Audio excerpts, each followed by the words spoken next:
Aqui estou eu, seu irmão Ronald, para fazermos o programa Momentos de Esperança pelo canal da Princesinha do Agreste.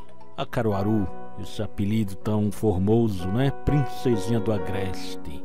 E agora aqui estou eu para transmitir um pouco mais da palavra de Deus. A mensagem de hoje é o tema O Sétimo Selo, dos 7 selos. Foram 3 semanas estudando esse tema da Bíblia e aprendemos que os 7 selos são 7 períodos que a igreja passou. Sim, a história da igreja sendo contada em símbolos, porque o Apocalipse é um livro cheio de símbolos. Aprendemos que nos 4 primeiros selos são apresentados 4 cavalos, cada um com a cor diferente. E a partir do 5º selo fala de outros símbolos.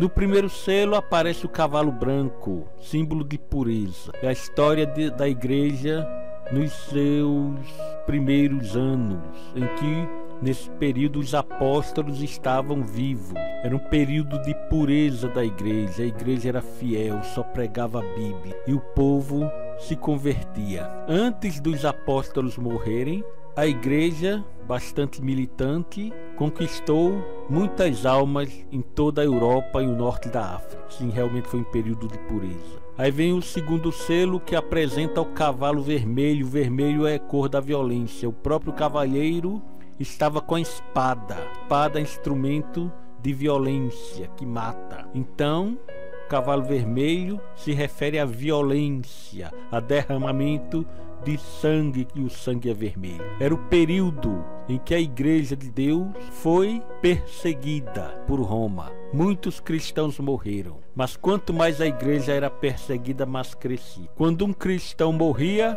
10 se convertia. Esse foi o período da igreja cristã, do 2º cavalo. E o 3º período era o período do cavalo preto. Preto são trevas. E nesse período houve a fome espiritual. Não é fome de pão e de água, é fome da palavra de Deus, que já foi profetizado. Antes de Cristo isso já foi profetizado. O diabo viu que não conseguia derrubar a igreja com violência. Então usou outra estratégia. Fez então com que houvesse aliança entre Roma e a igreja.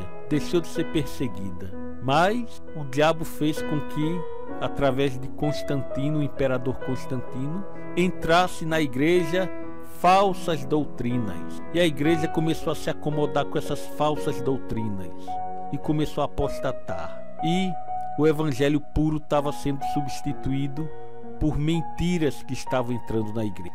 Olha quantas mentiras nessa época, que antes não tinha. Antes de Constantino não tinha. Era negócio de confessar pecado a padre, era negócio de purgatório. Tudo isso não tem na Bíblia, não tem base nenhuma. Batizar criancinha, quando Cristo se batizou com cerca de 30 anos. A pessoa, para se batizar, tem que estar consciente do que está fazendo. E muitas doutrinas falsas estavam entrando na igreja a partir desta época. Eu estou falando de Constantino porque foi Constantino, o imperador de Roma, que fez aliança com a igreja. Fez uma lei, mandou para que fosse abolida a perseguição aos cristãos. Então, Constantino fez aliança com os cristãos, mas não foi uma conversão genuína de Constantino. Aí Constantino introduziu paganismo dentro da igreja e a igreja foi se descaracterizando. Foi o rei Constantino que mandou trocar a adoração do dia de sábado, dia santo, para a adoração no domingo. Quer dizer, o sábado deixou de ser santo para as pessoas descansarem no domingo. Porque Constantino era um adorador do sol. E o primeiro dia da semana romano, era dedicado ao sol. O segundo dia dedicado a Deus Lua, ao Deus Sol, Deus Lua. O terceiro era dedicado a Marte. O quarto dia da semana, que hoje chama de quarta-feira, é dia dedicado a Mercúrio. O quinto dia a Júpiter, sexto a Vênus e o sétimo ao deus Saturno. É tudo nome de Deus, né? Também é nome de planeta, mas o nome desses planetas era para homenagear os deuses, né? Então domingo foi um dia de adoração dedicada ao Sol. É por isso que em inglês domingo é Sunday, dia do Sol. Constantino era idólatra do Sol, então fez com que aos poucos trocasse a adoração do sábado para o domingo, em homenagem ao Deus Sol. Foi isso que aconteceu. Esse foi o período do terceiro selo, do cavalo preto. Aí vem o quarto selo, que tem o último cavalo, é um cavalo baio, amarelo. Amarelo de putrefação. Quando um cavalo morre, ele muda de cor e fica amarelo. A mesma coisa acontece com o ser humano. Tanto que o cavaleiro chama-se morte.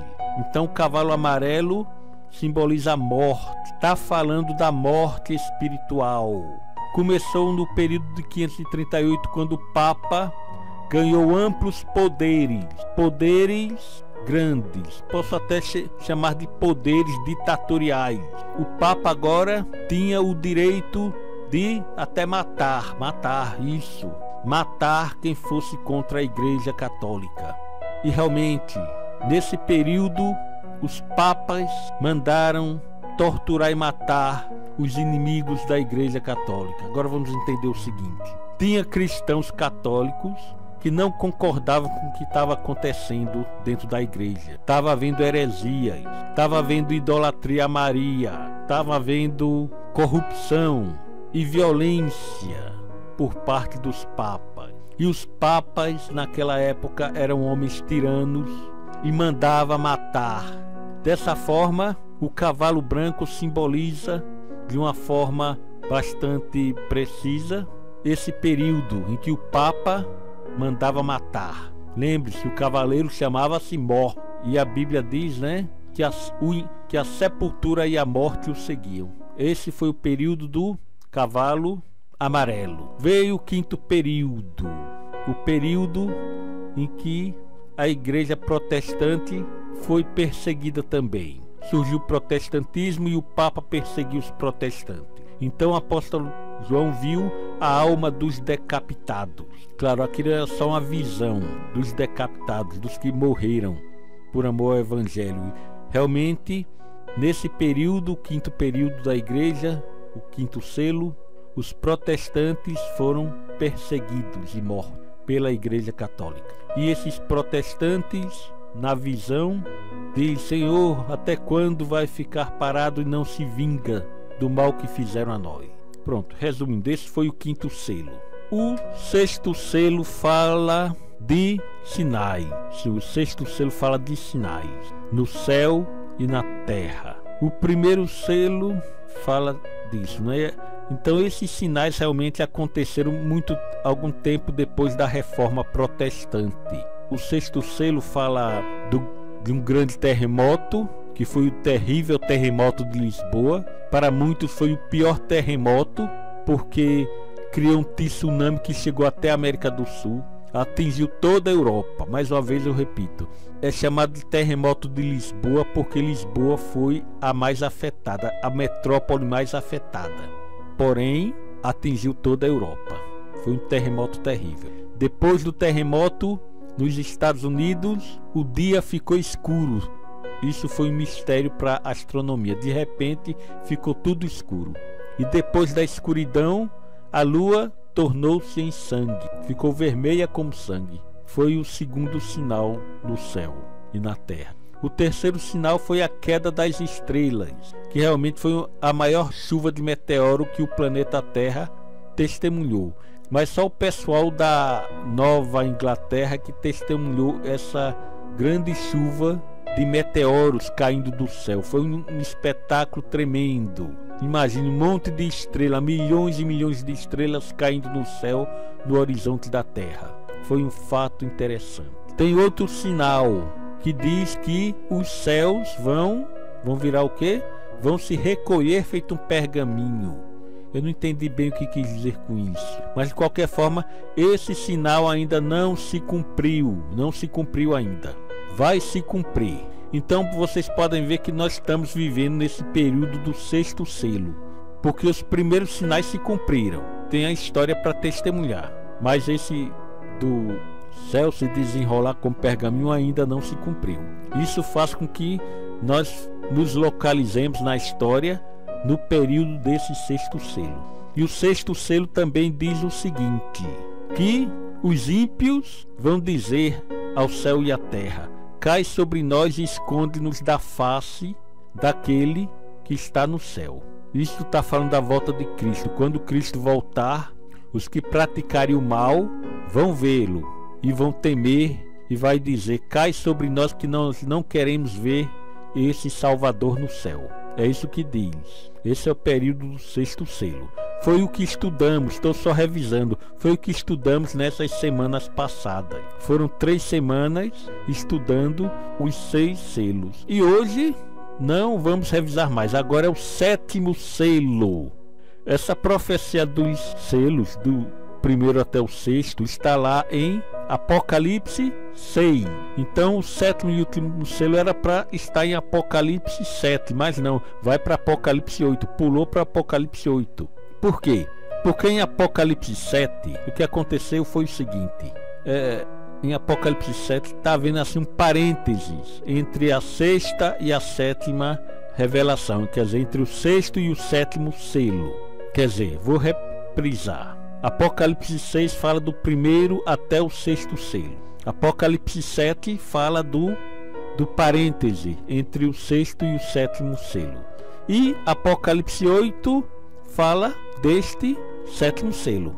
Vamos ver agora na Bíblia o que diz lá em Apocalipse 8:1.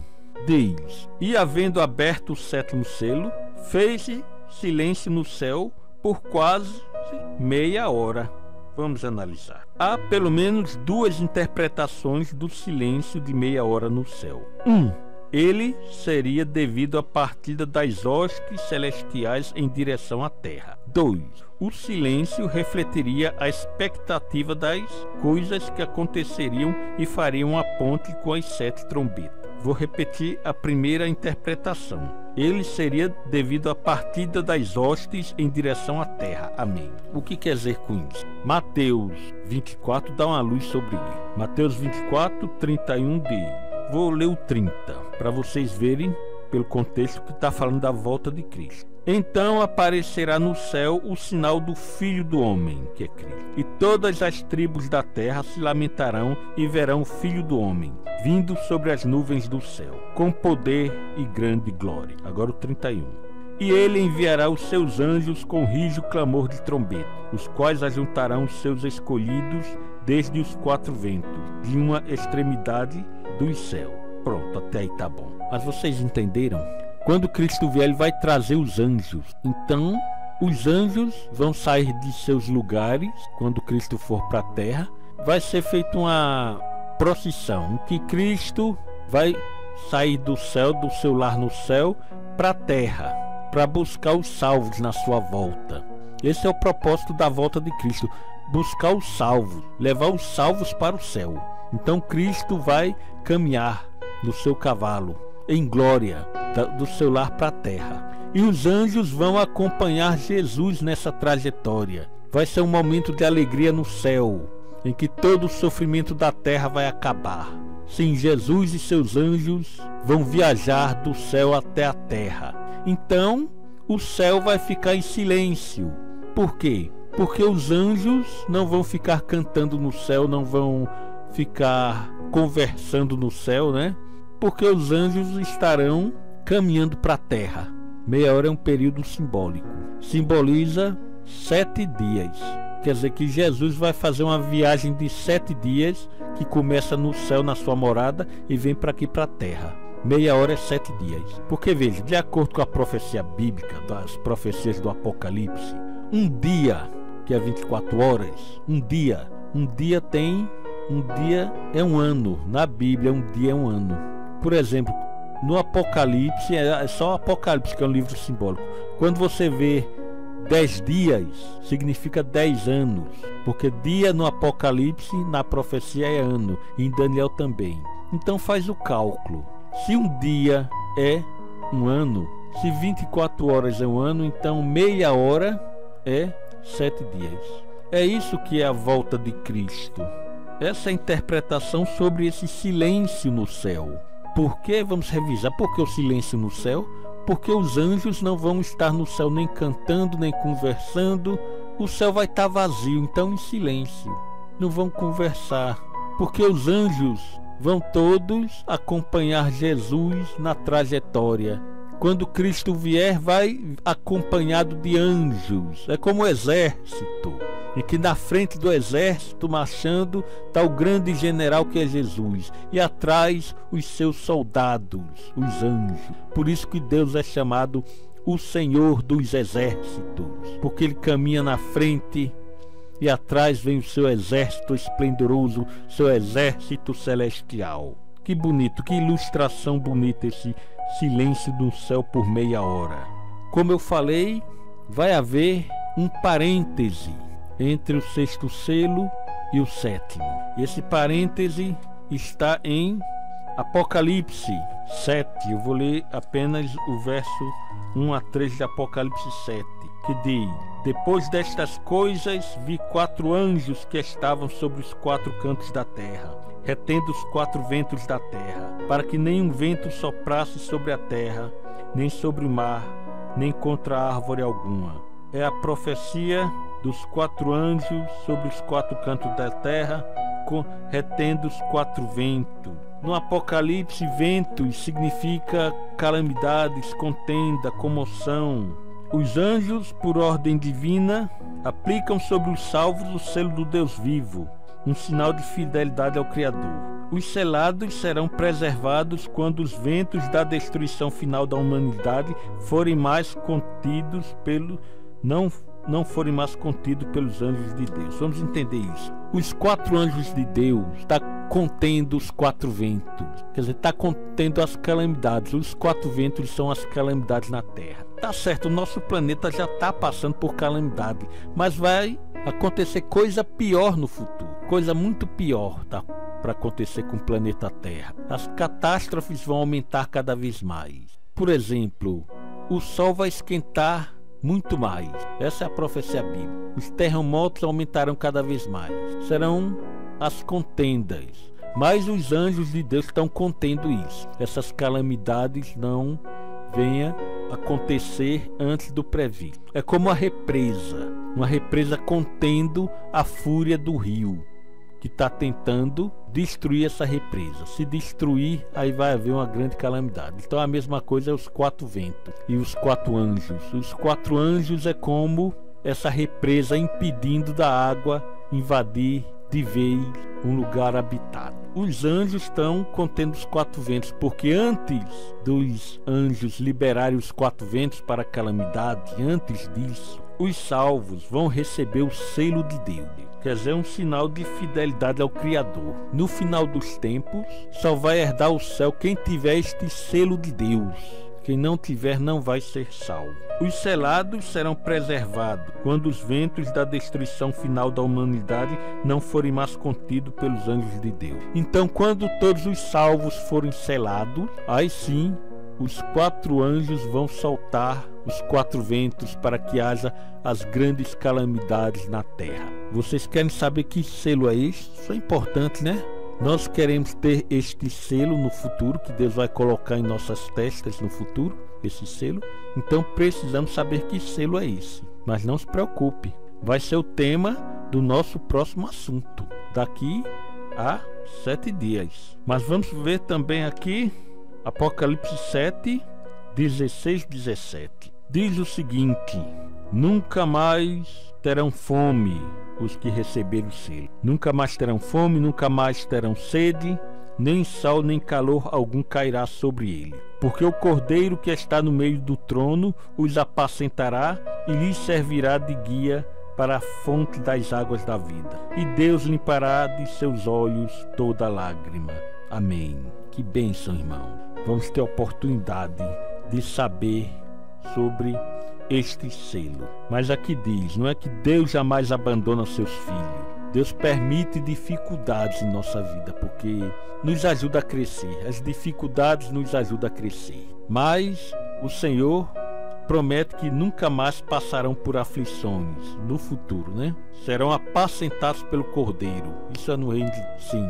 Os que estão sofrendo perseguição por causa do Evangelho, os que estão labutando para que o povo conheça a mensagem de salvação, no final vão ter a sua recompensa, vão ser apacentados pelo Cordeiro. Nunca mais teremos fome, nunca mais teremos sede, nunca mais teremos preocupação nem aflição, e o próprio Deus lhes enxugará dos olhos toda lágrima. Quer dizer, o próprio Deus nos consolará. Isso é quando vier a volta de Cristo. Mas vamos entender o seguinte: o descanso não é aqui na terra, não é. Nós vamos acompanhar com muita preocupação todas as calamidades, estamos acompanhando aí todas as calamidades no mundo, que pode nos afetar também. Nós também estamos sujeitos, nós os crentes, os que cremos em Deus, estamos sujeitos a passar por provações e privações e momentos de angústia, mas Deus está do nosso lado. Para termos esse consolo, irmãos, vamos aproveitar os recursos que Deus nos dá e usar esses recursos para a pregação do Evangelho. Eu tenho ouvido falar de crentes que falam muito em luxo, quem quer ficar rico, quer fazer grandes viagens, quer fazer grandes mobílias em sua casa. Esse é o objetivo de muitos crentes, querem aproveitar a vida da melhor maneira possível, querem se divertir demais. Meus amados, o descanso não é aqui na terra, e a terra vai passar por aflições. Sim, a terra vai passar por tanta coisa ruim. Não é bom a gente querer desfrutar das coisas desse mundo. O que Deus quer de nós é que trabalhemos para a obra de Deus. Trabalhemos, vamos cancelar as viagens turísticas no mundo.